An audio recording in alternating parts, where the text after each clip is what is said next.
काजल, भाई सबा। सना और वसीम की नई नई शादी हुई थी और वो लोग अपने नए घर में रहने गए। उनके घर के आंगन के वहाँ रोज़ एक बिल्ली आती जो सना को पसंद आ गई थी और उसने वो बिल्ली अपने घर में पाल ली। एक सुबह अचानक सना की पूरी अलमारी बिखरी हुई थी जबकि वो अपनी सारी चीज़ों को साफ रखती है। वो परेशान हो गई थी कि उसके सारे कपड़े और गहने बिखरे क्यों हुए। उसने ये वाकया वसीम को बताया और दोनों ही सोच में पड़ गए कि आखिर बात क्या है। ये वाकया सना के साथ लगातार 3 से 4 बार हो गया था। एक रात जब वसीम घर आया तो उसने ये बात वसीम को बताई। दोनों ही परेशान थे कि आखिर ये हो क्या रहा है। फिर दोनों ही सोने चले गए।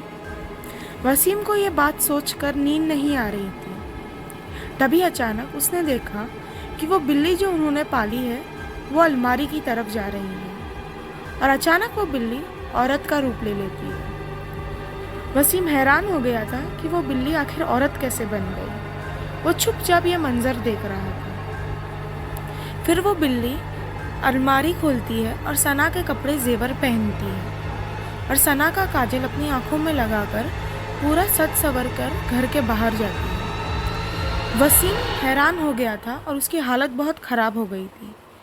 तभी 1 घंटे बाद वो औरत वापस घर में आती है और उसके चेहरे पे पूरा खून लगा होता है, मानो वो किसी का खून पी कर आई हो। वो अलमारी की तरफ जाती है और सारे कपड़े जेवर उतार कर अलमारी में रख देती है और वापस मासूम बिल्ली बनकर सना के बाजू में आकर सो जाती है।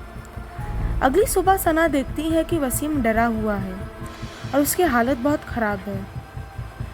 जब वो पूछती है तो वसीम उसे पूरा वाकया बताता है। तभी वो बिल्ली वसीम को घूर रही होती है। सना ये वाकये पर हंसने लगती है और वसीम की बातों का यकीन नहीं करती। तभी वसीम उसे कहता है कि अगर तुम्हें यकीन नहीं है तो देखो वो बिल्ली की आंखों में अभी भी काजल लगा हुआ है। बस वसीम का ये कहना होता है और बिल्ली सना पर हमला कर देती है और गला पकड़कर उसे मार देती है। वसीम यह मंजर बर्दाश्त नहीं कर पाता है और वहाँ से चिल्लाते हुए चला जाता है और कभी लौट नहीं आता।